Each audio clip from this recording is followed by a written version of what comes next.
Hello po, continuation po tayo sa Santay Barley product pa rin po tayo. Sabi ko nga po sa inyo, sa mga gusto po pumasok sa ganitong klaseng business, open po ang company namin.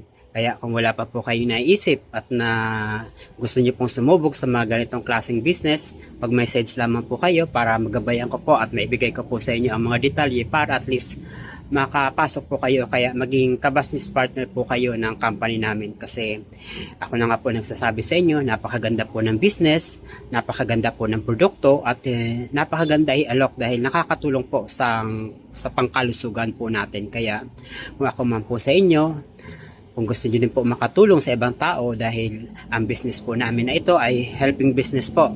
O ano pong nakita namin kagandahan sa produkto ay gusto din namin pong ma-share para malaman niyo din po na napakaganda po talaga ng business product, na lalong-lalo na po ang produktong Santay Barley po, kasi isa sa nakakatulong sa pagpapababa ng mga bad cholesterol natin, sa immune system natin. Kung mahina tayo, uminom lamang po tayo ng isang basong tubig na may kasamang 1 scoop ng Santay Barley po. Kaya hindi po nakakapagtaka na marami nagpatotoo po na napakaganda po ng Santay Barley na ginagamit po namin. Kaya kung kayo man po willing, kaya gusto nyo talaga para makatulong din po kami sa inyo, message lamang po kayo. Salamat!